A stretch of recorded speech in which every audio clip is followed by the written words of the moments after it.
And welcome to the Cult Cinema Circle podcast. My name is Jesse, and I'll be your host. So, on today's episode, I'm going to be talking about one of my favorite movies in the entire world. This film is one that I watched when I was a kid. I still love it. I can endlessly quote it. And that film is 1997's Romy and Michele's High School Reunion. Now, this film, a little background on me. I grew up with a sister who is almost 3 years older than I am. Shout out, Sarah. I know you're listening. But as you do with your siblings, you fight over just being siblings, being in the same house and stuff like that. But one of the things I think me and my sister could agree on when we were kids is certain films that we'd watch together. And this was definitely one where we watched it together, and I definitely remember enjoying it and loving it. And it's been one that has been so ingrained in us for so long. Actually, so much so that my sister, one of her best friends, Barbie, hey Barbie, I know you're listening too, when they started becoming friends back in 2010 or whatever, this was a movie that they kind of bonded over a little bit. It was this and Forrest Gump for whatever reason they were like into. But of course, I love this movie as well. And it just has such a good message to it. You know, it's about female friendship. It's about trying to be yourself, and really knowing who is the most important thing to you. And I don't know, it's just so good. And it's crazy because, this movie actually had a little bit of a rocky beginning to actually, become the movie that it is today.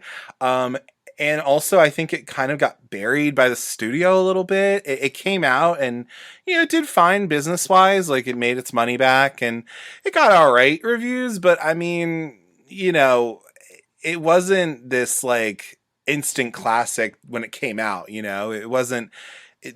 didn't have the same feelings about it when it first came out, and it kind of just went into obscurity until I then think with video sales and repeat viewings on TV and things like that, it really kind of gained this audience. And what's crazy too is that there's so many different audiences that love this movie. You have, I think, females definitely really seem to enjoy this movie. I think because of the fashions and the whole story about your best friends and loving your best friend and being there for them. And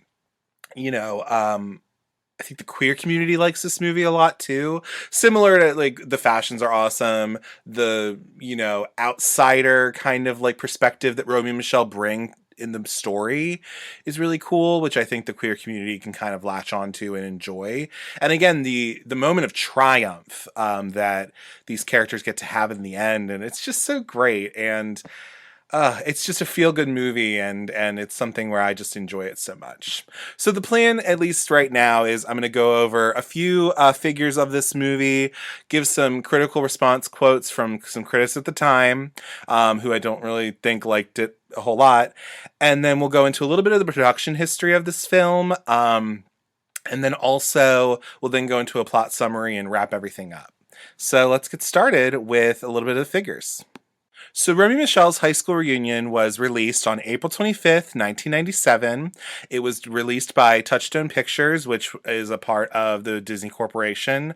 Similar to with like Buena Vista Pictures, they're the people who did 10 Things I Hate About You and other movies like that. The budget of this movie was $20 million, and it made $29.2 million. So it made its money back and then some, which is great. We're looking at a Rotten Tomatoes score of 74% on the tomato meter, a 65% audience score. We're looking at an IMDb score of 6.3 out of 10 and a Letterboxd score of 3.5 out of 5. I've got some critical response quotes from some critics at the time. So we have Caroline Westbrook from Empire Magazine stating, "In a film whose lead characters try so desperately to be adored, it's disappointing that the overall effect should be one of indifference." We then have Jane Gnall from the San Francisco Examiner stating, "The movie's charms are frustrated by meandering direction."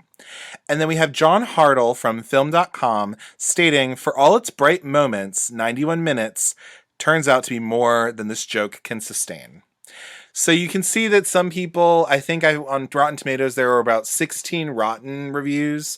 And then also some people, like user reviews stating, there are some people who really love the movie, but there's also people who hate it too. talking about like, well, how is it that Romy and Michelle can like afford to live in Los Angeles when like one of them is only working like at a car dealership or whatever? And I'm just like, what the heck? Like this movie is a movie. Like it's a fantasy at the end of the day, really. It's not to be taken too seriously, I don't think. So, I just thought that was kind of funny to see those. So then we're going to move into a little bit of a production history of the film. So, in order to talk about the production history of Romy and Michelle's High School Reunion, I just wanted to give a shout out to my sources that I'm finding this information from. There's at least 3 different articles that I can point you to that chronicle what went on during Romy and Michelle and how this came to be. The first one I have is from Vanity Fair. The title of the article is "The Woman Who Created Romy and Michelle Never Thought They'd Be So Popular." This article is by Garen Piernia, Pirnia. It was published August 24th, 2017. So they did it around the time that the movie came out. I also have another article. It was HuffPost. And the title is "I Can't Believe How Cute I Look." I believe it's an oral history of Romy and Michelle by Matthew Jacobs. This was published April 27th, 2017. It's been updated probably in the past year or so, but that was another good oral history that we have. And then actually the most recent oral history that I can tell you about is, I think, actually really fun. It's actually a Vogue article called "The Blonde Leading the Blonde, an Oral History of Romy Michelle's High School Reunion" by Keaton Bell. This came out April 27th, 2022. So this is the most recent oral history we have. And I think it's hilarious just because Vogue released this, and as we'll find out, Vogue is a part of the story of Romy and Michelle's High School Reunion, because one of the students ended up becoming an associate fashion editor for Vogue. So I think that's really funny that literally on pretty much the day that this movie was released 25 years ago, this oral history came out, and it's come out by Vogue, which I just think is really funny. Before we talk about the production history of Romy and Michelle's High School Reunion, we first have to start in Los Angeles, California, at the very famed Groundlings Theater and School on Melrose Avenue. And so, for those of you who may not know, the Groundlings is a very famous improv comedy troupe in Los Angeles, similar to Second City in Chicago or Upright Citizens Brigade in New York. LA has the Groundlings. It's the most famous group of theirs.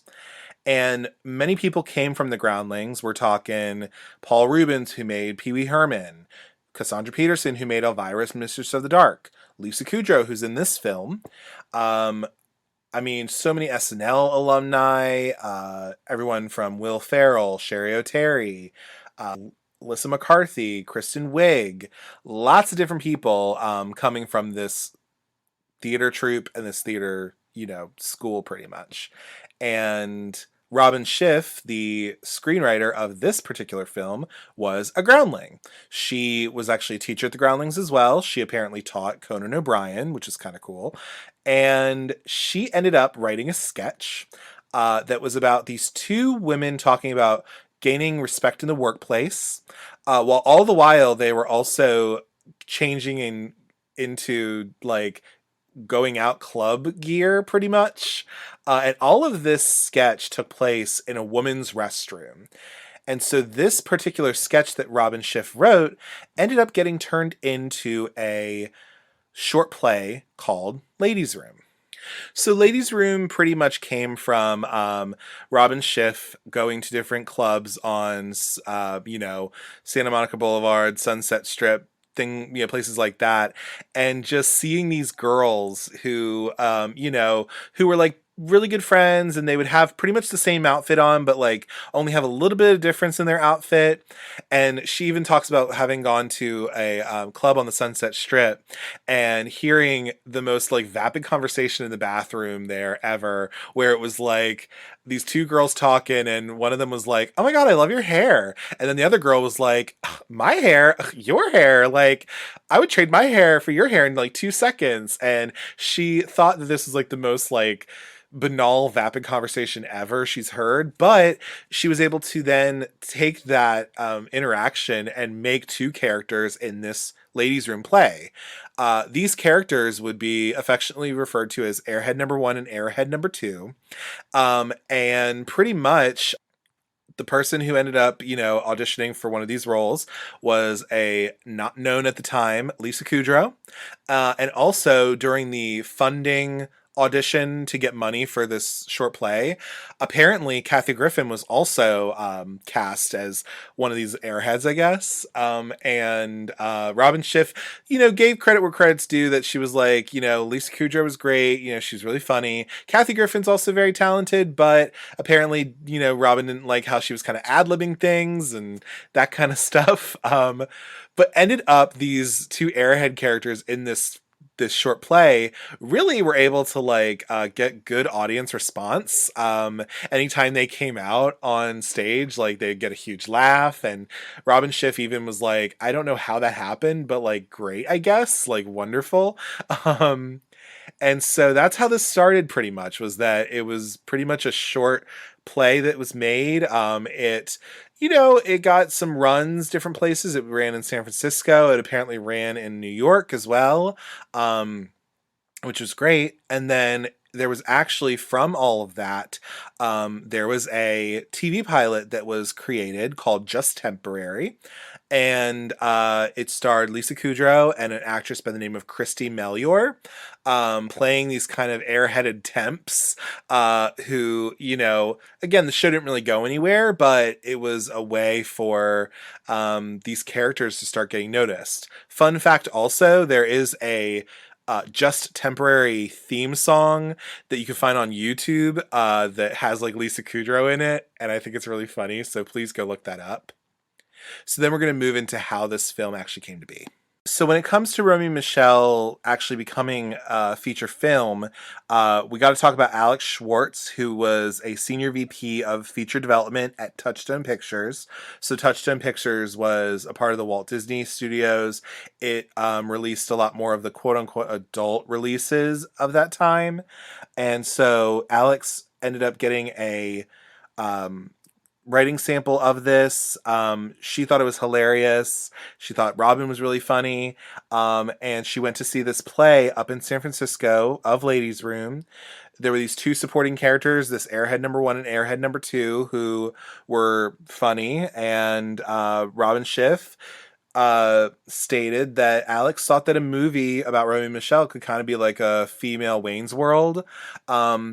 And even though Robin Schiff said she didn't know if these characters could support a feature all by themselves, she was willing to take that risk. Plus, she knew these characters pretty well. So she, could channel them into trying to make some kind of feature-length project.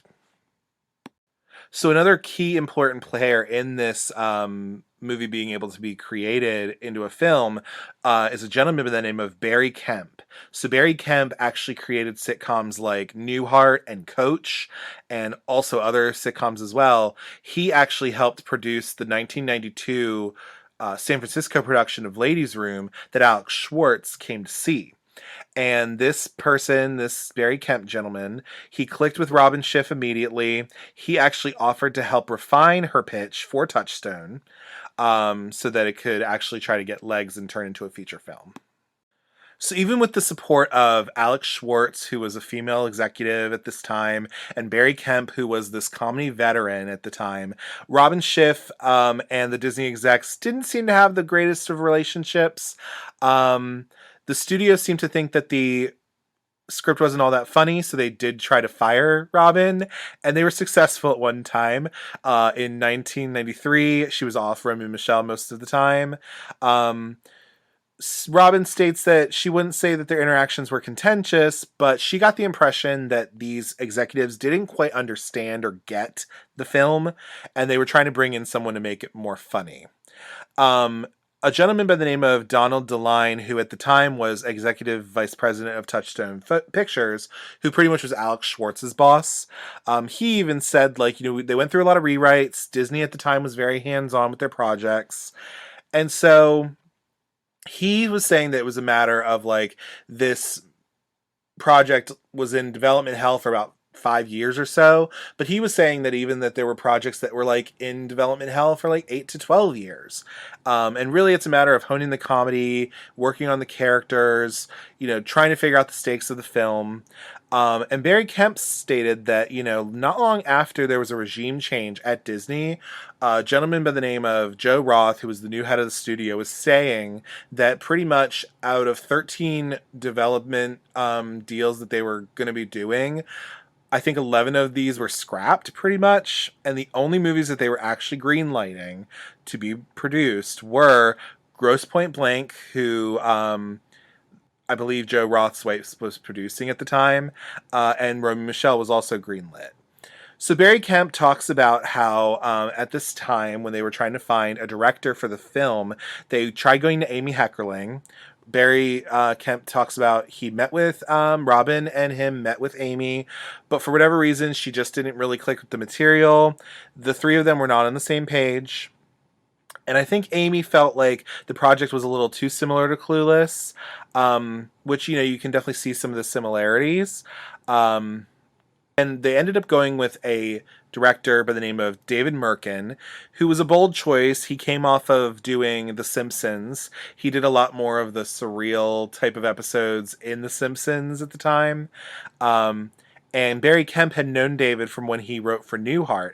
And he just knew that he was really funny. He was a good writer. And David Mirkin was talking about how he never left The Simpsons once he came on as full time, but he had been interested in writing and directing a female-centered comedy for a long time. So when he got this script, he said it still needed some work, like more structure and a better ending, but the potential was massive for this.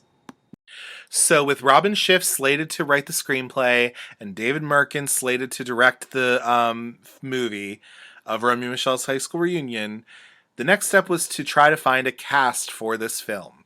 So thankfully, by the time that this film was going to be made, the show Friends on NBC had become a huge ratings success, and one of the people on cast of that show was Lisa Kudrow, who originated the role of Michele in Ladies' Room, in that short play that Robin Schiff had done back in the 80s.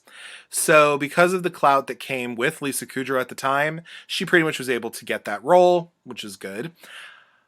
But for Romy, the studio was actually looking for a movie star. So even though there were talks of getting like Julia Louis-Dreyfus, for example, studio didn't want to touch her because she was not a movie star. David Mirkin was actually really interested in getting Toni Collette, who he had saw in Muriel's Wedding. Don't worry, we'll do a Muriel's Wedding episode as well. But he did meet with her in LA, but she passed on this role because she had some, issues with the Valley Girl accent, because she's not American, she's Australian. So kind of struggled with that a little bit. But never fear, because even with that little bump in casting, Mira Sorvino comes into the picture. So by this time, Mira Sorvino, who is the daughter of recently passed character actor Paul Sorvino, rest in peace, she had earned an Oscar nomination and won the Oscar for Best Supporting Actress in Woody Allen's Mighty Aphrodite movie. She was actually really good in that movie. It's like the only Woody Allen movie I've actually even seen, but Mira Sorvino was great in it. So she got the script, thought it was really funny, and even though her agents at the time discouraged her from taking this role, Mira Sorvino was like, oh yeah, no, I would totally do this role. Like, this sounds great. Lisa Kudrow's interested. Like, I think she's really funny. Vice versa, Lisa Kudrow, when she found out that Mira Sorvino was reading and perhaps getting cast for this role, she was like, oh yeah, like, no, I'll totally do this too, because this woman's like an Oscar nominee. Like, that's great. And really, they were able to kind of get a great performance out of one another. You then have the wonderful, beautiful Janeane Garofalo playing Heather Mooney, who is the kind of acerbic, nihilistic, misanthropic character of the film, which is just lovely and wonderful. You then have Elaine Hendricks, who before playing in Romy and Michele, she was the stepmother to Lindsay Lohan in The Parent Trap. And they seem to be all interested in that. Then you have the wonderful Sandy Frank, played by the one and only Alan Cumming, who by this time had not even really been in any kind of American production a whole lot. He was in European productions like Circle of Friends, Goldeneye, and also Spice World, who we'll probably do an episode on that too.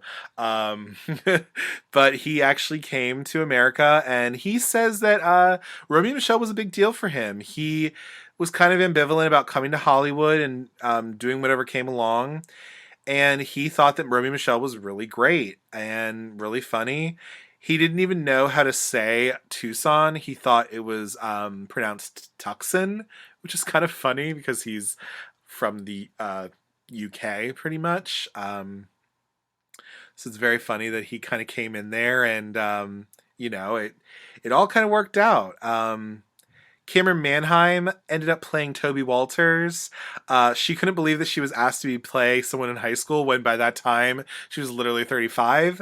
But it really worked. It seemed so ridiculous when she read this script, but she went into the audition and just played it really well, and she was able to get that part. Vincent Ventresca, who played Billy Christensen, he says that it was pilot season in LA. He had like 4 other auditions he went to before he read for Romy and Michele.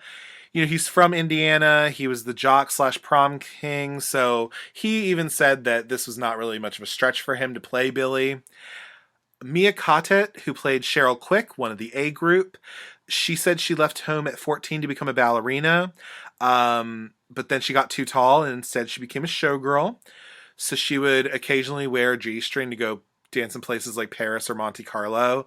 But she also did a lot of commercials. And when the opportunity came up to audition for Romy and Michele, they were kind of looking for different people, and she was able to get into the role and book the job. Kristen Bauer Van Straten, who was on True Blood as Pam. She found out that years later, a casting assistant who worked on Romy and Michele threw in a headshot of somebody that she thought would be good for a role, and that was Kristen Van Straten, Kristen Bauer at that time at least. And so that's how she was able to get her role as Kelly Posinger. Julia Campbell, who played Christy Masters, said that after her audition, she was told that she was David's choice to play the role, but Disney had to give him the final okay. But that pretty much she knew she could play the mean popular girl, and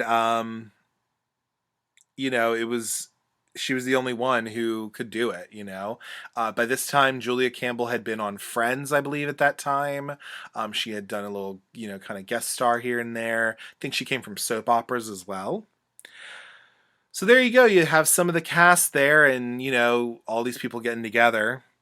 And apparently there was just a nice immediate chemistry that happened with Lisa Kudrow and Mira Sorvino, which is wonderful. They would connect over, talking about Friends, going to college, because Lisa Kudrow went to Vassar and studied biology. Mira Sorvino went to Harvard and studied Asian studies.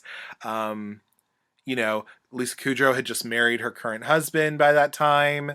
Mira Sorvino was before she got married was dating Quentin Tarantino, which we saw in her acceptance speech for her Oscar. And so there was just this like immediate chemistry that they had as a duo, which I thought was really great. Filming Romy and Michele's high school reunion. I couldn't find an exact like time frame of when they shot this, but I'm assuming it was probably in 96, sometime before it came out in 97. And it seems like everyone really enjoyed their time on set, Of course, Mira Sorvino and Lisa Kudrow were playing off of each other very well. Being able to improv a little bit, and have some fun. You have Janeane Garofalo, Cameron Manheim, Alan Cumming, all these people playing their characters, and the A group getting together and understanding what their part of the story was as well.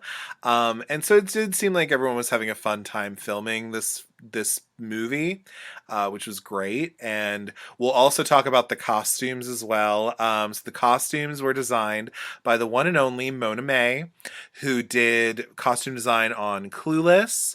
She also did this movie. She did The Wedding Singer. Um, all different kinds of iconic productions. Fun fact also, one of her assistant costume designers on this film was a woman by the name of Vicky Brinkford, I believe. And Vicky Brinkford, who's now Vicky Barrett, she was actually the sole costume designer on Jawbreaker from 1999. So it's interesting how you can look at these three films, Clueless, Romy and Michele, and Jawbreaker, and there's definitely a through line when it comes to the fashions of those films because they're so bright, colorful, stylized. Um, you know, the person making these costumes and getting them together really had a knack for style and just a great flair for color and everything. It was just so good.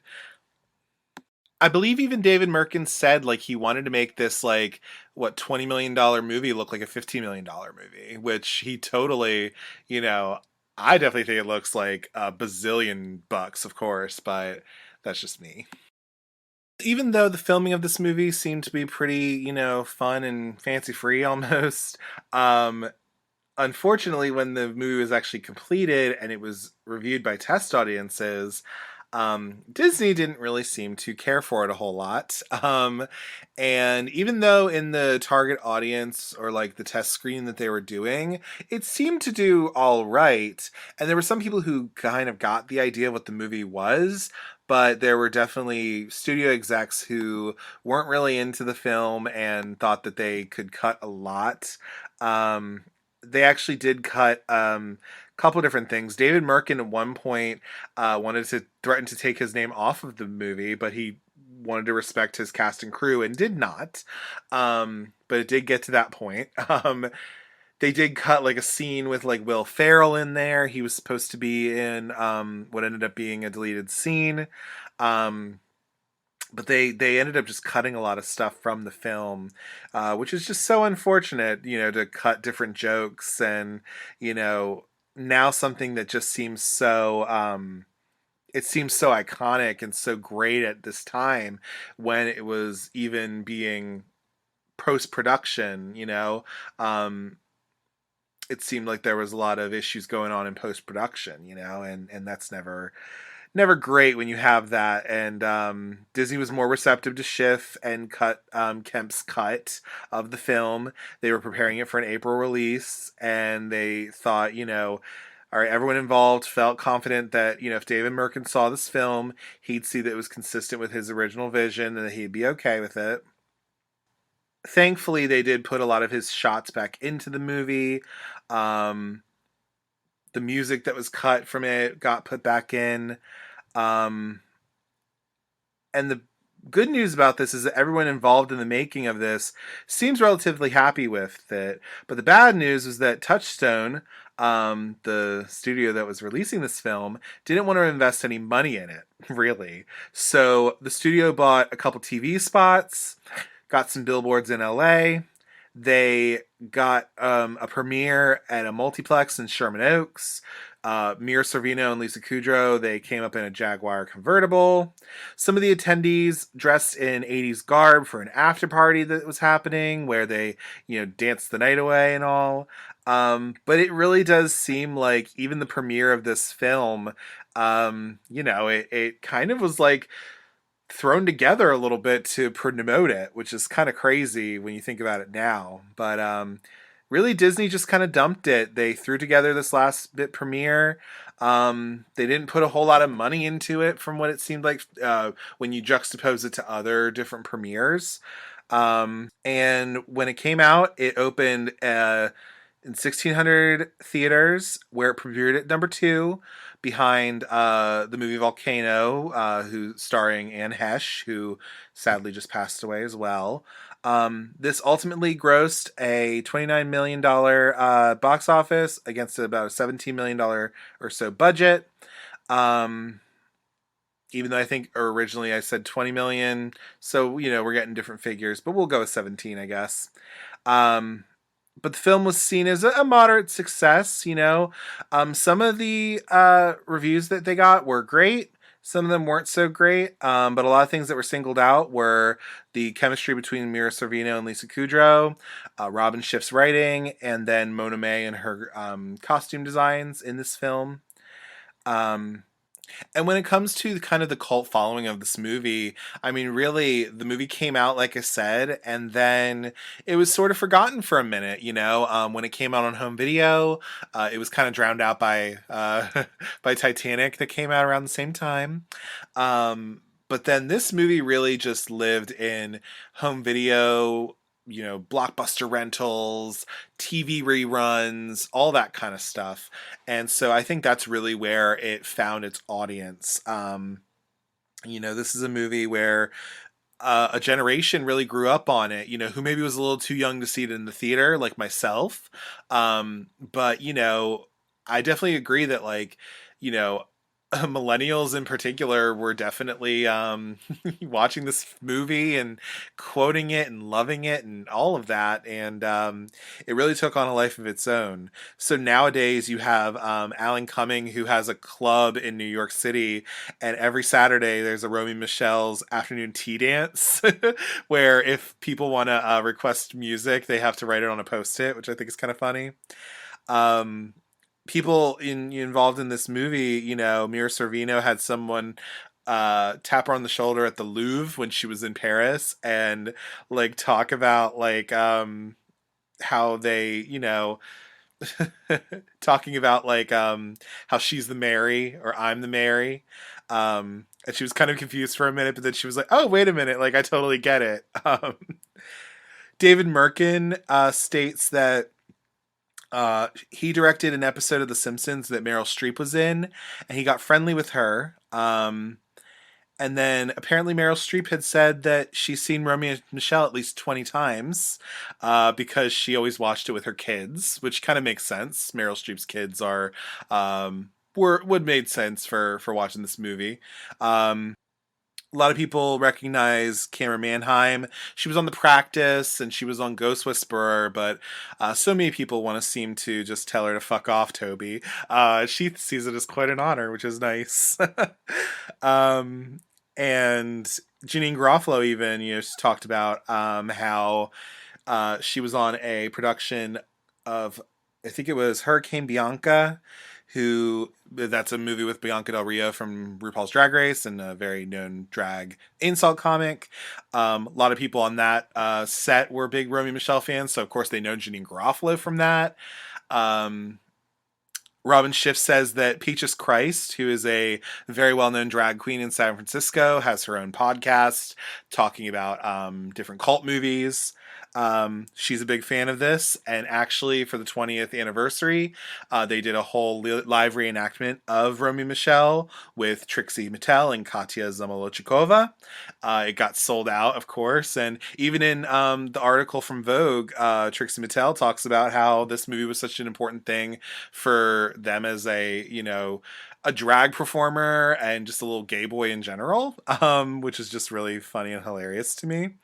Um, but yeah, this movie has really taken on a life of its own, and it's really kind of gained this following. So much so that when in 2022 they had the Screen Actors Guild Awards, Mira Sorvino and Lisa Kudrow actually presented an award together, and they had these suits that were kind of coordinating from Romy and Michele, which I thought was hilarious. And you know, there is some hunger there of a sequel being made. There was a prequel called Romy and Michele in the Beginning, which was like a backdoor pilot for a prequel series that didn't get picked up. Uh, but there is interest in maybe making a sequel. I think when it comes to a sequel, I'm weary of it, just because I do think it could be well done in a way. I think it is funny that in this article from Vogue, Janeane Garofalo says something where she says, if Disney can remake Cheaper by the Dozen with Zach Braff and Gabrielle Union, then they can definitely do another Romy and Michele. I think a big thing would be just having Robin Schiff as part of the writing staff and her writing it, which apparently she does have like a running draft of a sequel of some sort, which is cool. Um, And then it seems also like a lot of people, even who were a part of this movie, they said that they would absolutely do a sequel. So that gives me hope that at least like if a sequel was to be made, it would be good in good hands, which I love. So now, since we've gone over all that production history and all that good stuff, I've taken about a half hour of time to do that. Let's move into our plot summary. So the movie begins with a bunch of different patterns that are being folded by two off-screen hands, and we learn that the movie is called Romy and Michelle's High School Reunion. As the No Doubt Just a Girl track is playing in the background. So we then see a tracking shot over the Pacific Ocean that then tracks into a Venice beach front apartment that is occupied by Romy White, played by Mira Sorvino, and Michelle Weinberger, played by Lisa Kudrow. And what they're doing is they are in their beds, respectively, eating popcorn and watching Pretty Woman for the 36th time. And thankfully, even though they've seen Pretty Women like 36 times, they never get tired of making fun of it. So then you transition into the girls getting ready to go out. They're getting changed. And Lisa Kudrow, Michelle is noticing that Romy may have lost a little bit of weight. And Romy's talking about how, she did just invent this fat-free diet where all she's had to eat for the past 6 days are gummy bears, jelly beans, and candy corn. And, Michelle just really wishes she had that discipline. We then see the girls in their final outfits to go out, and they're just talking about how cute they look and how they're just so happy that they can say that and they know they're not being conceited. They're just being honest. So they go out to the club where they go up to the bartender who seems to know who they are, and they get 2 Diet Cokes with extra cherries. And they look around the club, and it's very much like a 90s cute, club going on with La Bouche's Be My Lover playing, which is, of course, wonderful and amazing. And they're looking around to see if there's any guys there tonight, and there's no guys that they're interested to dance with. And so they're looking around, and then they just decide, you know what? Let's just dance with ourselves. And so they're starting to dance with each other, and Romy has the line where she says, "God, sometimes I wish I was just a lesbian." And Michelle very nicely asks her, she's like, "You want to have sex so we make sure if we are or not?" And Romy says, "Yeah, right, Michelle. Just the thought of having sex with another woman creeps me out." But then she does state, "But if we're not married by the time we're 30, ask me again." So at least she's, somewhat open. Gay rights. Appreciate it. And then they're just dancing and just like having this nice little choreographed dance to the Bee Gees' Staying Alive, which is always great. From the club, we transition over to the Jaguar dealership where Romy actually works as a cashier. We are then introduced to Ramon, played by Jacob Vargas, who is a service worker at this dealership. He is told by Romy to quit jerking off and bring the car around for the customer that's in front of her. And Ramon seems to be really interested in Romy. He says, "Romy, you're looking hot today." And she then says, "Yeah, it's because I'm sweating like a pig in here." And the air conditioner is working in the service office. Maybe you can come down over and cool off. And Romy just says, "Right, Ramon, that'll happen." And she very nicely tells her customer in front of her, "I'm sorry, ma'am. He's such an asshole."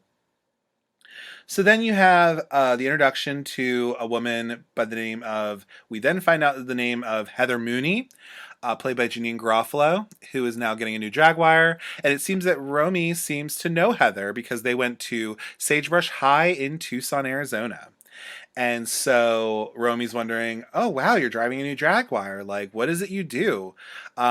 We learn that Heather Mooney is the inventor of the quick burning paper for Larry Fair cigarettes, twice the taste for the gal on the go. So, good entrepreneurship, I guess. Heather then mentions that their 10-year high school reunion is coming up, and Romy's just like, "God, it's been 10 years since high school? Where have I been?"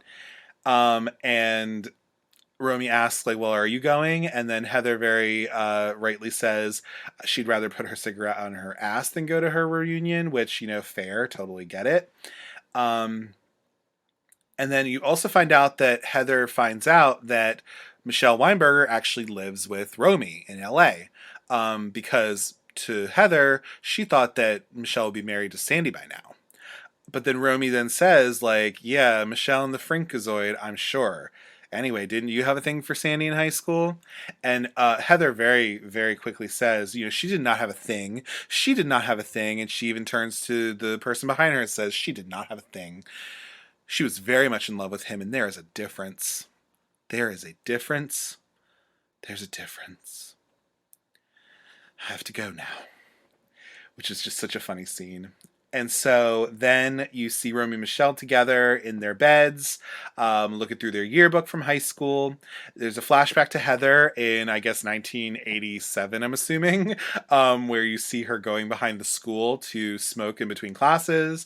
And there she comes across this mysterious cowboy all dressed in black, played by a then unknown Justin Theroux, who was formerly going to be Mr. Jennifer Aniston. He was also in Mulholland Drive from David Lynch. He was in 6 Feet Under, and a whole host of other TV and movies. So you get this look at Heather in high school, and then you also get an introduction to the different people in the A, B, and C group.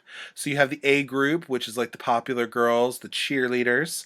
The A group consists of Christy Masters, played by Julia Campbell, Cheryl Quick, played by Mia Catet, Lisa Luter, played by Elaine Hendricks, and Kristen Bauer, playing Kelly Posinger. So that's the A group we learn. Then you also get an introduction to the B group, like the drama crowd, like Mark Black and Casey Deegan. Mark Black is played by Rick Pasqualone, and then Casey Deegan is played by Tate Taylor. And Michelle just wonders why Casey never really noticed her in high school. And then you see these two gentlemen just like looking at each other while I think it's YMCA or something like that plays, which I think is really funny, just showing that they're probably gay. And then you learn about the C group. The C group is like the honor students and the geeks, like Heather Mooney and like Sandy Frank. So then you have like a little flashback to a little science fair that they had where Sandy Frank and Heather Mooney are standing at like one of those projects.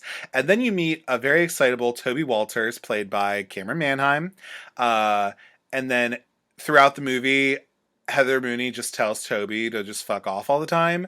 But, you see that Toby is a school-spirited person. She's taking photos for the yearbook. She wants to get interviews for the school newspaper, The Roundup.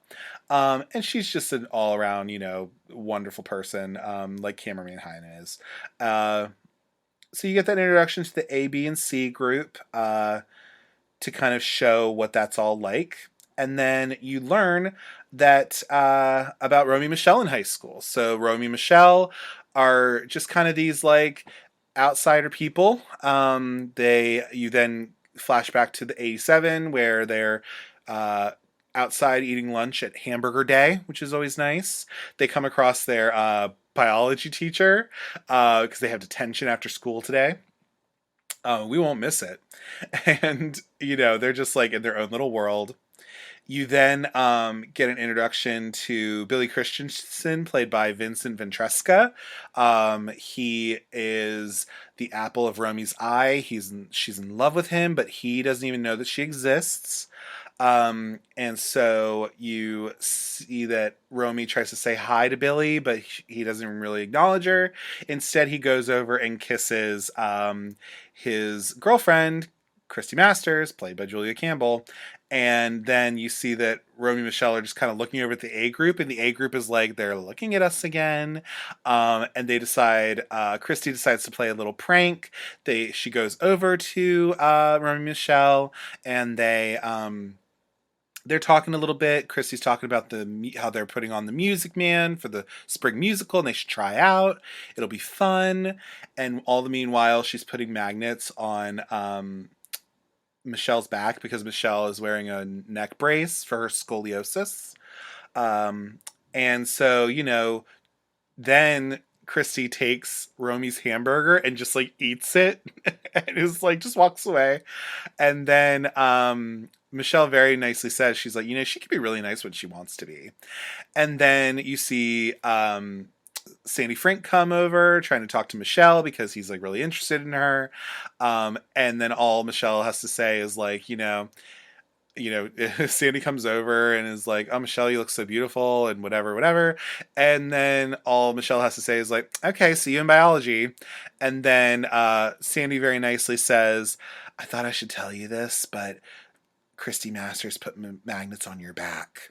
Um, and then like Romy and Michelle, Romy's just like, "Now laugh at me, you know, just like don't let them see you sweat," pretty much. And like they're just laughing at one another and walk away. You then have the scene of the prom where Romy had just gotten so thin by then because mono was the best diet ever, honestly. So you see a flashback to the 80s prom where Romy and Michelle are dressed up kind of like Madonna at the time, while everyone else looks like they're going to a hoedown.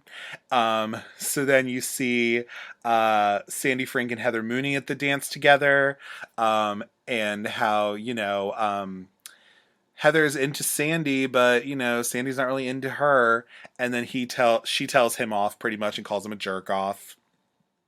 Um, Before that, Romy was talking about how everything's going to happen for her and Michelle when they go to LA and all of this stuff. We then see a scene with Heather and the cowboy, the aforementioned all in black cowboy, where he does a similar thing where she's trying to smoke, she doesn't have a light, so like he just like flicks his cigarette at her. Which is so silly. And she just says like, "Why don't you fuck a sheep or your sister or both?" Which is just great. So then we have the king and queen of the prom is announced to be Billy Christensen and Christy Masters, which, you know, I'm so surprised. And so then Romy gets the idea that like, you know, nobody's gonna say no to anybody tonight. And so she decides to go over to Billy and ask him to dance. And then we also have a scene where like, again, Sandy and Heather tries to ask Sandy to dance, but then that doesn't work out. She calls him a jerk off, like I said, and then Toby's in there. Heather tells Toby to fuck off, and then I think what is it like? I think Sandy and Toby, they just like start saying all the different state capitals, which I think is really funny. Um, anyway, but then Christy Masters goes up to Romy after you know Romy asks Billy to dance, and pretty much tricks Romy into thinking that somehow like Billy like broke up with her and like, you know, can't pretend with her anymore. And then pretty much all this time, you know, Romy's just like, "Oh my god, this is like turning out to be the best night of my life," when really Billy just leaves with Christy and leaves Romy and Michelle all alone pretty much, which is really sad. And you know, Michelle does very nicely tell like, you know, maybe he's just passed out in the bathroom. Do you want me to go check? And then Romy's just crying and saying like, "He's not in the bathroom, Michelle." And then Michelle dances with Romy to "Time After Time" by Cyndi Lauper, which apparently cost $250K to license and use in this movie, which is kind of crazy. And that song will also come very later in the film as well. Have this background of what it was like for Romy and Michelle in high school, and Michelle then reminds Romy like, you know, just think of our lifestyle. Like we're in LA, they're in Tucson, you know, like we could still go back and like really, you know, give them great, you know. So then we see Romy and Michelle going to the laundromat to go do their clothes, and they're answering questionnaires. So like, you know, they're asking like, you know, where are you working? Who are you living with? Are you married? Things like that. And as they're answering the questionnaires, Romy realizes that their lives really haven't been all that great since high school, apparently. You know, Michelle's unemployed. She's working as a cashier. They are just living together. They don't have boyfriends or anything. And so Romy is just like, "Oh God, like what have we done for the past decade?" But then, you know, when they think about it, Michelle still really, really, really wants to go. And so does Romy. So they kind of hatch the idea of like, well, all we really need is you need to get a better job and we just need some boyfriends, right? And then Michelle's like, right. But if those things are so easy to get, wouldn't we already have them? And, you know, Romy then very nicely says like, well, you know, we never really had much of a reason, you know, a good reason to do that, you know, like a reunion. And so she decides to all right, let's see. Like, I'm gonna find us some boyfriends. Romy's like, I'm gonna find us some boyfriends, and you can look for a cool new job. And I hate to say it, but I think we should also lose some weight. And she takes a bag of chips away that Michelle was eating. Um, so then you have it transitions from that scene into a spin class that Romy and Michelle are in, where they're talking about how they have to lose weight, and they are in the spin class, and I think Michelle's talking about how like back in high school there was always like in math class there was always a word problem about like this guy is in a rowboat going this amount of miles and then something else is happening this while. How long will it take for him to get to town? And then she's like, who cares? Like, who wants a guy who like has a rowboat, you know? And so then you see the spin instructor going up and down on the cycle, and like she's having the rest of the class do it. And then Romy says to Michelle, she's like, hey Michelle, what does this remind you of? And then Michelle just is like, oh, I know, this lady is sick. So then we see Michelle trying to find a job. So she goes over to, I believe, Versace, or Versace, as showgirls people would appreciate. But she goes to try to get a job there. And she tells the guy that she's talking to at the counter, she's like, and I know that if you gave me a chance, I could like sell the shit out of this stuff. So she like tells a woman who's like trying something on that she looks really good. And Michelle's all like, oh, I have a great, like, believable way of just like telling people that they look really good when I'm really just like, you know? And she thinks that the woman overheard her. And the guy at the counter, who's a British guy, he's like, well, thank you for coming in, but I don't believe we'll be taking on any more staff. And then Michelle's just like, taking on any more what? And he says, staff, employees. And then she's like, oh, staff. I didn't understand with your big accent. And then she realizes, like, oh, okay, all right. So then she says, well, if you don't want people to get a job here, you shouldn't let them fill out an application. And then the guy tries to say something to her, and then she's like, no, that's all I have to say, which I think is great. Then you see a scene with Romy at a club who has her little bag and a little silver outfit on. She has a guy come up to her, and she says, oh, hi. Is that an Armani? I thought so. So what do you do? And the guy who she's talking to says, I'm a suit salesman. And this is where we get the beautiful quote of, would you excuse me? My shoe is filling up. I cut my foot open earlier and my shoe is filling up with blood. Where she then in turn turns around and walks away with a limp to go and like try to heal her cut up foot. So then we see Michelle trying to get a job at Barney's, and that doesn't end up working out because they don't have any openings, but they might have that opening at their discount outlet.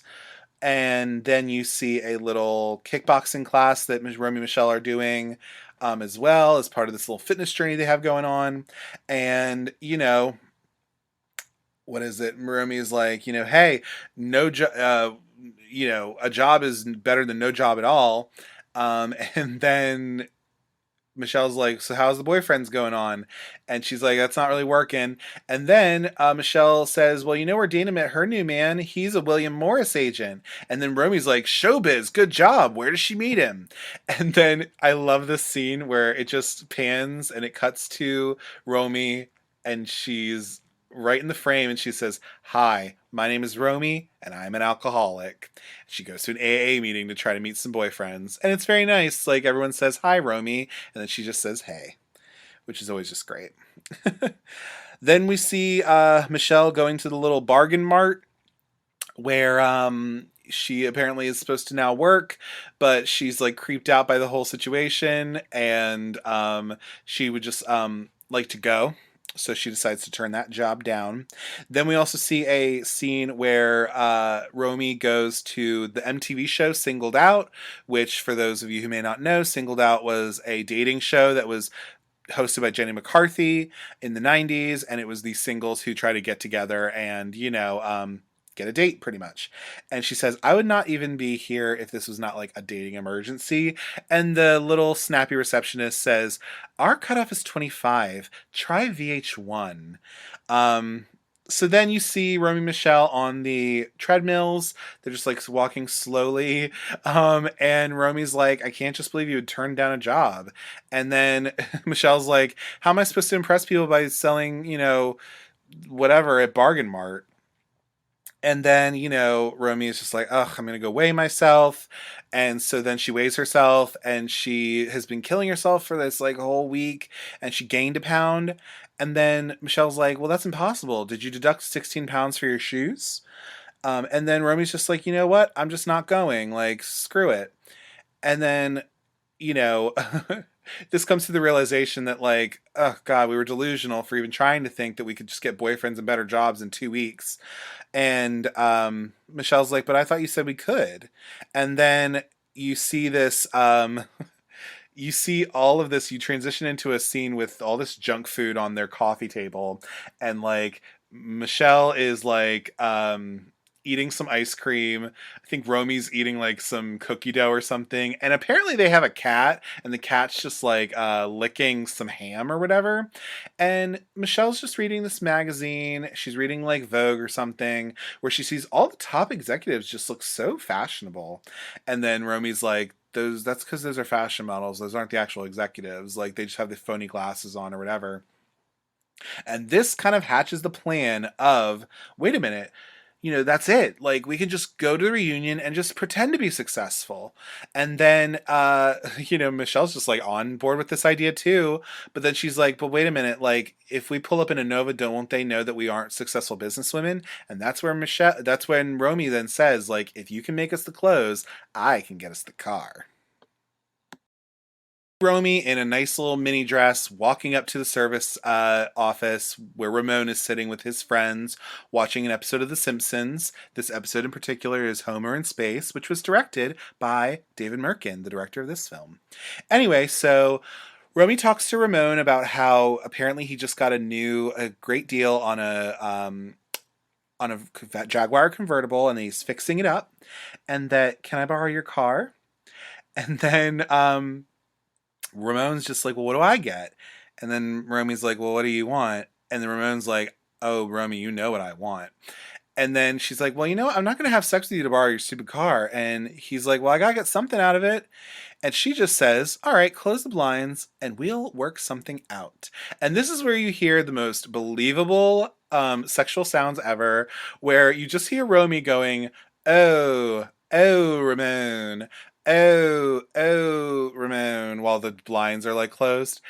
And then his Ramon's like service buddy friends are like outside the window just like listening in on this, and you can see that like Ramon is kind of feeding her what to say and everything, and he's talking about like, is that an earthquake? No, it's Ramon. It's just like so silly. And he wants her to talk about his penis, but like, she's just like, I'm not saying that. And he says, well, say something nice about my penis. And then she says, oh, Ramon, your penis is so powerful. I'm coming. Okay, get off me now, which is a mood. And so she says, well, you wanted it to be believable. So then she is able to get this convertible from Ramon. She's able to go back to their little apartment, and while Michelle's coming down with her suitcases and all that, and she's like, oh great, like, what did you have to do to get this? And Romy jokingly says, like, I had to give all the guys in the service department hand jobs. And then Michelle's just like, well, while you were doing that, I got this mixtape together of all this music from high school. And then Romy's like, Michelle, I was kidding. You really think I would do that for a car? And then Michelle's just like, yeah, I mean, what? Like, her look is just like, yeah. And then Romy's just like, okay, get in. And so then you see that Romy also has like a cell phone, like a cute little flip phone that they got to make them seem like they're really fancy. And then they set off to Tucson. So they, are trying to like drive down like Venice Beach, and the car backfires. And then you just hear Romy say, shit. She like starts the car again. And then, you hear Footloose on the radio that they have their little cassette on. And then she tries driving it again, and it backfires again. And she's just like, shit. And then each time, like, Michelle's just like, woo, which is just hilarious. And then the third time's the charm, and they're actually able to drive, and like they get on the freeway, and they're, you know, singing to this song. Then you hear Turning Japanese, which is another song from the 80s. And then you see that they're on the freeway, they're driving, and then you see the station wagon with this boy in the back seat, where he's just like sticking his tongue out at like Lisa Kudrow, to Michelle, and she's just like, "Ugh, pass this car! Like, this kid is sick. He's such a freak." And then she, in turn, because she's sort of like immature, I guess, and she's like making faces at him, and then the parents see this, which is so funny, and she's like, "Oh no, no, wait a minute." And not you. I was just trying to scare your little boy, which is just, that's one of my favorite scenes too. It's just so funny. It really just shows the maturity level that Michelle kind of has at this point, which is just great. So then you see that Romy and Michelle, on their way to Tucson, has stopped at a rest stop where they get into their like business lady attire, which is very nice and chic, and they go up to the waitress at this diner that they stopped at and say, "Hello, uh, uh, do you happen to have a businesswoman special?" And the confused waitress is like, "What? Pardon me?" And Romy's like, "Well, you know, sometimes like a diner might have like a special for like, you know, business women or whatever," and it's a whole scene like that. And the waitress is like, "Well, we don't have anything like that." And then, you know, they order their food, and then the waitress then very innocently asks, she's like, "What kind of business are you in?" And so this kind of spurs that like neither of them know what to say. And then Michelle looks at Romy, and then you see them come back to the car, and they are like, "Oh my god, I can't believe we didn't think of what we, you know, do for a living. Like, what are we supposed to say we do for a living?" And so then you see Michelle has like one of these little like finger predictors or whatever. They were all the rage back in the 90s, where you can make them and then write on them and everything. And she just says one of my favorite lines: "Which one of these guys will I have sex with at the reunion?" Ooh, Casey Deegan. And then Romy just like takes it and throws it. She's like, "Come on, girl, we gotta think. Like, what did we do?" So like they're thinking about like, okay, well, maybe we invented something. So this is Romy thinking about like the Heather Mooney of it all, of like, oh, wait a minute, like, what if we invented something? It should be something that everyone has heard of, but nobody knows who invented it. And she's like, "Oh my god, I got it, Post-its." And then, you know, like everyone knows what Post-its are, and then Michelle's like, "Yeah, they're the little yellow thing with the stick on the back, right?" And she's like, "Yeah." So then they Romy comes up with this idea of like, okay, well, you know, we're working this ad advertisement agency after college. And then Michelle's like, "Ooh, college, good choice." And then like there's this whole situation of like, wouldn't it be great if I had like this piece of paper with like a stick on the back? And then like Michelle has this like uncle or grandfather who has like a paper mill, and like the rest is history, and like all this stuff. And then Michelle's just like, "I mean, yeah, but like, you know, what did I do? Like, you know, it just sounds like you invented it all yourself." And then Romy's like, "Well, yeah, but I mean, you know, these people have known us for like since we were in kindergarten, and like, you know, it was your uncle or grandfather or whatever." Um, and she's like, "Well, maybe we could see it as like you were like the designer of them. Like, I'm the one who thought of them, but you thought to make them yellow." And like then you could tell that you know, Michelle's kind of a little pissed at her, you know, talking about this, and they have this whole fight in like the middle of just like the desert, where, you know, uh, Michelle talks about like, you know, "I let you have all the ideas, so you won't feel as bad because I'm cuter." And then, you know, they're having this little fight, and then Romy's like, "You are not cuter, Michelle," and be like, you know, "Ask anyone. Everyone thinks it, Romy."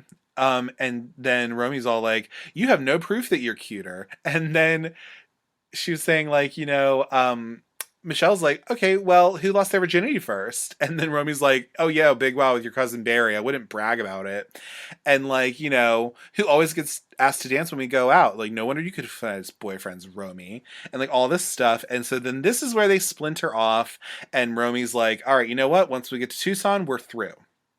And be like, "Okay, good, like whatever, it's fine." And then they're like driving away, and like so then they arrive at the reunion. show up at the reunion. And you see Romy goes in first, and then Michele goes in. Then you see Michele, and she meets with the A group. So apparently, the A group is made up now of these four girls, and Christy is a weather girl, apparently. And then Michele is like, "Oh yeah, well, I invented Post-its." And then they're all like, "Like you invented Post-its? Like what?" And then she sees Romy talking to, I guess, Billy Christensen. So you see Romy, I guess, getting with Billy and like talking to him or whatever. But then Michele decides to say like, "Oh, actually, I invented a special glue." And then spurred from Christy Masters, she's like, "Well, I'm sure you wouldn't mind telling us all about how you concocted this glue."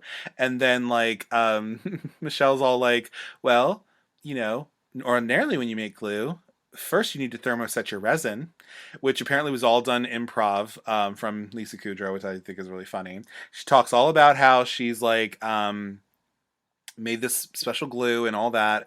And then the A group's all like, "Ugh, I can't believe it. You must be the most successful person in our graduating class." And then Michelle's like, "Uh-huh, and you're not. Bye." Which is so good. And so then she goes and finds Romy in the convertible with Billy while he's like doing a little race car like maneuver, which is silly. And she's like, "Oh my god, you'll never guess what happened." And then, Romy's like, "Michele, I'm busy here." And so then Michelle's like, "All right, fine, like whatever." So then she walks away and she gets mowed down by this limousine where she just like rolls on the top of it and falls off of it. She's like, "Come on now, really?" So then she meets this guy, Sandy Frink. She finds out it's Sandy Frink, who is now like become this like millionaire or whatever. And he has boxes of Kleenex in his limo or whatever. And like it's just so silly, and literally Sandy Frank looks crazy. He looks like, I guess the inspiration was that he looks like Brad Pitt kind of, but it literally is prosthetics on Alan Cumming's face, which is hilarious. Anyway, so you see that Michele and Sandy are talking, and then you see Romy and Billy are talking, and Romy's talking about how she had like this notebook that had Mr. or Mrs. Romy Christensen on it or something. And like they're both like interested in one another, and like Christy tries to come out to like get with Billy, but like he rebuffs her because he's in love with Romy now. And like Sandy and like Michele are in love, and like they're making out in like his like limo or whatever. And then you see there's like, once they're done making out, like Michele and Sandy, you then see Cameron Manheim, like Toby, is just like floating above the sunroof of the limo. She's like, "You guys, we're about to announce the winner of the vote. Come on!" And then you see Sandy just like fly out, which is like, okay, what the heck's going on here? So then you have Michele in the limo, and she's like, "Wait, I can't find my top."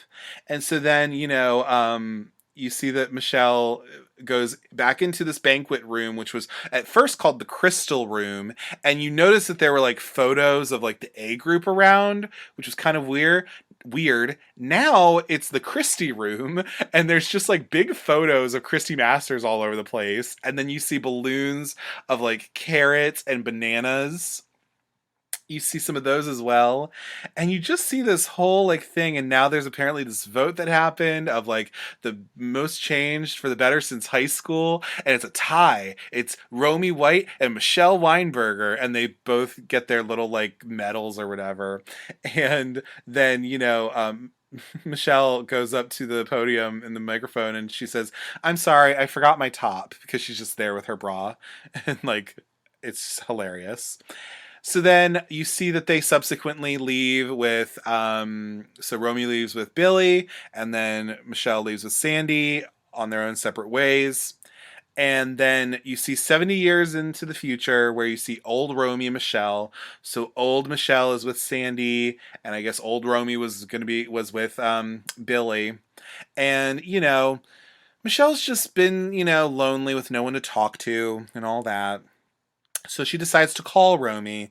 So she gets Billy Jr., who I don't know what actually happened to Billy Sr., but you have Billy Jr., and you see that apparently Romy is now on her deathbed. And she's like, oh, and Michelle's just like, oh, Romy. Be like, tell your mommy that Michelle Weinberger Frink is on the phone for her. And then pretty much like Romy doesn't want to talk to her until she admits that Romy's the Mary and Michelle's the Rhoda. And then Michelle's just like, I'm the Mary. I'm the Mary. You're just an old hag on a deathbed, like an old pasty hag. And you see that like Romy is like flipping them off while she's dying. And then it's just so silly. And then you see like you see that pretty much this has all actually just been a whole dream. Uh this whole thing, and actually Michelle just like was in asleep in the passenger seat of the convertible, and I guess Romy didn't wake her up. So when we're actually at the real reunion, you see that Romy has already gone in. She's looking for Billy Christensen. Michelle then goes in. She sees Toby at the check-in table, and then Michelle's just like, yeah, me and Romy just like had a falling out because of Post-its, and Toby's just like, Post-its. So then they go in to the reunion, and then Romy runs into Lisa Luter, who was part of the A group, and you find out that she's actually an associate fashion editor at Vogue magazine. And you see that Lisa Luter has kind of drifted apart from the A group, because you haven't met the A group quite yet. But you see the little interaction between her and Lisa, Romy and Lisa.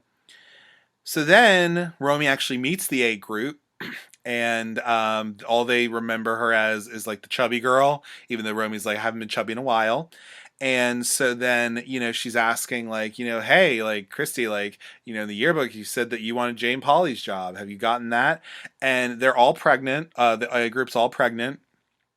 And, Christy's like, no, my priorities have changed since I've become a mommy. And then Romy says like, wow, 3 kids. You must feel really tied down. And then deadpan, like, Chrissy's just like, no, I feel very fulfilled. And then she talks about how Billy wanted a big family. So you find out that Christy is actually with Billy Christensen, and this like breaks Romy's heart in a way.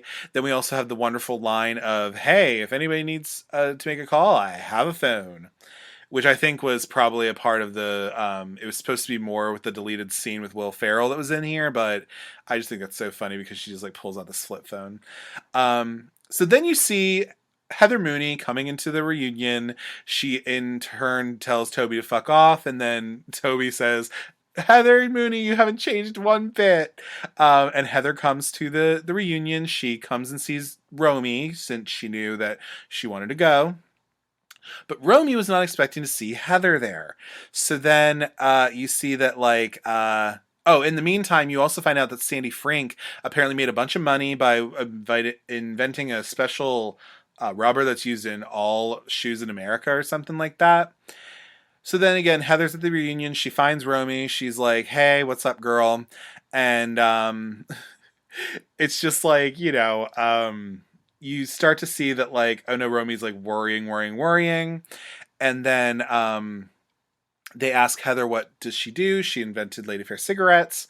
And then Christy's like, well, we have like a whole group of inventors in this class because of Sandy Frink and all.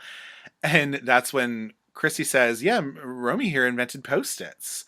And then Heather's just like, no, you didn't. And then Romy's like, yes, I did. Yes, I did. Well, then who did? And then this is when we find out that Art Fry from the 3M Corps actually invented Post-its, and the lie is exposed. And so then the A group is just laughing at Romy because, they're just a bunch of assholes. And so then Michelle comes in and she tells them off. First they greet her as Back Brace Girl, and then she's just like, huh, shut up, and we're not the ones who got fat. And then the A group's just like, we're pregnant, you half-wit. And then I love the line, oh yeah, well, I hope your babies look like monkeys. So then you see that, Romy and Michelle, they get together. Romy's like all sad because she's just like, oh God, like I feel like such an idiot. Like, and honestly, like Michelle's just like, girl, like, don't worry about it. Like, there's worse things in the world than making up some dumb lie, like losing your best friend. Like, I had this dream, Romy, that we were like old, but we were like really, really old, and we weren't friends. And really, Michelle telling her, like, girl, don't worry about it. It's fine. So then you see Romy and Michelle getting into the groove of everything.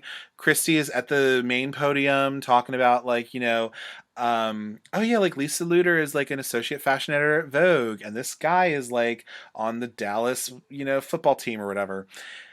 And then Christy outs Romy and Michelle at the gig and tells them that Romy and Michelle invented post-its. And everyone's just laughing at them. It's like really embarrassing, and Romy's just like terrified and horrified. So then she runs to this little like changing room thing or whatever, and she just throws her purse, and she's all like, "Ugh!" Like, I was just like, we shouldn't have even come. Like, we're just a bunch of like, we're the same way as we were in high school, like da da da, all this. And then Michelle gives some sage wisdom of being like, you know what, Romy, like, ever since we've been here, like I feel like everything that I thought high school was a blast because we just had so much fun together, and I thought everything since high school was a blast. And Michelle says, I think we should go out there now as ourselves. And then Romy's just like, I don't know if I can do it. And this is then when Michelle's like, well, could you just stop being such a baby? Like, God, I feel like I've been chasing you around this whole reunion all this time. And, we're going to make the best of this, whether you like it or not. And Romy is like, God, I've never seen this part of your personality, Michelle. It's so domineering. And she likes it. And then Michelle's like, me too. So then you see that they finally decide to accept themselves. They, rat out their hair, and they put on these cute costumes that they got, these like cute dresses. And Romy and Michelle, they are in good form, honey. So we see Romy and Michelle walk back into the reunion with their colorful outfits on, and they're walking beelining straight to the A group because Romy has been done with it, and she is done with their shit. And so she's walking up to them, and I will now provide you with a dramatic reenactment of Romy's speech to the A group. So she walks up to them, and she states, "What the hell is your problem, Christy? Why are you always such a nasty bitch? Do you get some kind of sick pleasure from torturing other people? I mean, yeah, okay. So Michelle and I did make up some lame story. We only did it because we wanted you to treat us like human beings. But you know what I finally realized? I don't care if you like us, because we don't like you. You're a bad person with an ugly heart, and we don't give a flying fuck what you think." And then everyone's like gasping around them and everything. And then she says, "Come on, Michelle." And then Michelle just says, "Okay. And yeah." And then Christy's all like, "It's unbelievable. They're as deluded about their lives as they are about those hideous clothes." Where then Lisa Luter comes in and she says, "Actually, Christy, they've got nice lines, a fun, frisky use of color. All in all, I'd have to say they're really not bad." And then everyone's like, "Oh, girl, like she would know. She works for Vogue. What you talking about, girl?" And then Christy's all like, "Well, we still think they're ridiculous, don't we, girls?" Talking to her A group girls. And then Lisa's like, "Why don't you just let them think for themselves for once?" And Christy's all like, "You're just jealous. Because unlike a certain ball busting dried up career woman, I might mention, we're all happily married." And then Lisa just reads her and says, "That's right, Christy. Keep telling yourself that." So then you have that whole beautiful thing. It's beautiful, wonderful. And then all these girls come up and they're like, "Those are some great outfits." And then Romy's all like, "Oh, well, thanks. Like, Michelle made them." And be like, "Oh, yeah, I made them. But like, we both designed them." And then they're all like, "You know what? Like, this has been great. Like, thanks, guys." So then they're about to just like leave and be like, "This has been great." And then Heather Mooney comes up to Romy and Michelle, and she's like, "Hi. I'm so sorry I blew your cover and all this." And then Romy's like, "You know what? It was better this way. Now that everything's out in the open." And then Heather's all like, "It's ironic, isn't it? Like, I thought you guys had it made in high school, And talking about like, how I never had the chance to make someone's life hell, while you were making my life hell, the A group was making your life hell. And then she's all like, I never got to make anyone's life hell. And then Michelle's like, I'm sure that's not true. You were very unpleasant. And then you see Heather and Toby. Toby comes up and talks to them. And Toby's all like, and please don't tell me to fuck off because it really hurts my feelings. And then Heather's just like, I hurt your feelings, really? And then Toby's like, yeah, every day. And then she's like, terrific. I'll sign your stupid yearbook. Go ahead and get it. So then you see that Romy and Michele are about to leave, but then you see that Sandy Frank has landed in a helicopter. And so apparently he made this like Romy says like, yeah, he apparently made this like rubber that's like, a millionaire. He's apparently a millionaire because he made this like special rubber. And then Michelle's just like for condoms. And then so you see Sandy Frank. He's not in his weird special effects makeup anymore. It's just Alan Cumming. And he's like introduced. So he walks into the room and Chrissy comes up to him and is all like, hey, Sandy, you look so rich. And then Heather Mooney's just like, that's Sandy Frank? Like, what? Like, what was I thinking? So then Sandy finally professes his love to Michele pretty much. And Michelle's just like, okay, cool. And, so Sandy finally professes his love to her, which is always great. And they decide to dance. So we see this iconic Time After Time dance, which is so fun because when Romy was left at the 80s prom, it was to Time After Time. And then now they get to dance this weird dance for everyone at the reunion. And this really signifies that they've come into their own and that they're their own person. And it's just so beautiful and wonderful. And they knew that those dance routines would really pay off, going out every night. So then you see Heather Mooney and the cowboy, they finally reunite. The cowboy talks about how like I was so stifled and I was, I felt like I couldn't breathe when I was in high school. I had a bit of a stutter. And he's finally being nice, like lighting Heather's cigarette and all of this. And he just wants to go somewhere to talk. And she's all like, if you do anything, if you try any funny business, I'm going to rip every appendage off of you, and first starting with your dick. And so then she's like, all right, well, whatever. What the hell? Why not? And she's like, well, what is your name? And he's like, Clarence. And she's just like, I like your hat, Clarence. He's like, thanks. She's like, pick up the pace, which is great. So then you see like Romy and Michele, they're about to leave with Sandy. It's all wonderful and great. And you see some guy barfing in the like bushes or whatever. So you see that it is Billy Christensen. And so then he literally calls Romy Chubbo, apparently. And he's all like, weren't you like you guys in love with me in high school? And then Michelle's like, she was. And so then Billy is all asking like, hey, like, you want to get a room? And Romy's just like, but you're married to Christy. And like, but you have children. And then you're a successful real estate developer or whatever. And then he's all like, I do drywall for her, dad's construction company. And this other kid, don't even know if it's mine. And he's just a total piece of shit. And so then you see that you see Romy's just like, all right, you know what? You better get that room. Go up, wash your face, get naked, and I'll be up there in 5 minutes. And he's just like, all right, so, your dream's going to come true. And he like says bye, and he like touches Michele, and she just shudders and goes, ew, which I totally understand. And so then Romy's like, now he's going to feel what it's like to wait. And then it's just so nice. And then so Sandy and the girls get into his helicopter and they fly off. And while they're flying off, they see Heather Mooney and the cowboy. They're like making out behind the building. She's like, "Go for it, Heather." And it's so funny. And then you go 6 months into the future where apparently Romy and Michele, from a loan given by Sandy, they have opened their own boutique called Romy and Michele's, where they sell different fashions. They're doing really well, and they have the slogan of "Have a Romy and Michele Day," which is great. So then you see Heather Mooney there, and she has this dress, and she's like, "All right, just ring it up if you must." Be like, "Okay, can I have the tag, please?" And then the ending scene is that Romy and Michele are talking. Be like, you know what?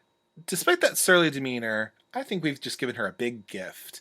I mean, being able to give someone like Heather Mooney the way to express herself through fashion, we could have really changed her life. And then Michelle's just like, yeah, yeah. For me, though, it's like I've given birth to like a baby girl, but she's like a big giant girl who smokes and says shit a lot, you know?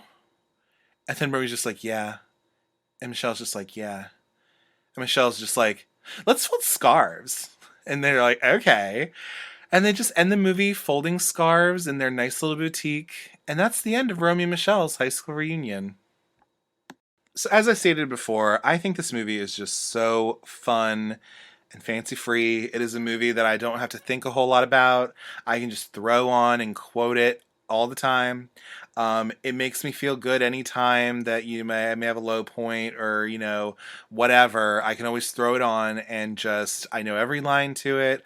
It makes you feel good. It has a good message to it. And I just think it's such a unique film for the time. I haven't really I haven't watched Dumb and Dumber or anything, so I don't really know much about it, but this is my penultimate, this is the movie where I just really enjoy it so much. Um, and just finding out some of this production history of how rushed this movie was, how the studio kind of wanted to bury it, and it's now found this cult following, which is so great, and as I stated earlier in the podcast, this movie has so many different communities that it touches. I think women really like this movie because it's very female centric. It has a, woman screenwriter, female leads. It's about female friendship. You love it. The fashions in it are amazing. The queer community, I think, can really connect with this movie. Similar with because the fashions are iconic and they're great, but also just these two outsider people are able to finally accept themselves, and it's just so lovely. So if you haven't already taken a chance, if you haven't already watched Romy and Michelle's high school reunion, I definitely recommend it. It is currently right now on Amazon Prime, I believe, so you can pull up and watch it there. I definitely recommend owning this movie if you want. It's definitely great in the repertoire. And absolutely just, do yourself a favor, give yourself a treat, and please watch this movie. It's just so, so fun. As always, if you'd like to get in touch with me, you can do so at cultcinemacircle@gmail.com. If you want to give any movie recommendations, give feedback on the show, or if you'd like to just say, hey girl, hey, you can totally do that too. I'm open to all of it. You can also follow Cult Cinema Circle on Instagram and Twitter. Instagram handle is Cult Cinema Circle, and Twitter handle is Cult Cinecircle. On those platforms, I tend to post when the episode goes live. I'll post what the next episode is, all that kind of good stuff. I make Instagram stories on the movies I cover and things of that nature. You can also follow me on Letterboxd. My Letterboxd username is Jesse, Jesse, Kremp, Kremp. On there, I log the movies that I watch. I write little reviews on the movies that I watch and things of that nature over there. Be sure to rate, comment, and subscribe to the Cult Cinema Circle podcast on your podcatcher of choice. The show can be found on Apple Podcasts, Google Podcasts, Audible, Spotify, all over the place. Be sure to leave 5 stars, and you can leave a 1 to 2 sentence review. It helps the show get seen by more people. And if you think that you have some friends, acquaintances who might like this podcast, please feel free to share it with them. Spread the love around. Thank you so much for taking the time to listen to this week's episode of the Cult Cinema Circle podcast. And remember, have a Romy and Michele day. Thanks. Bye.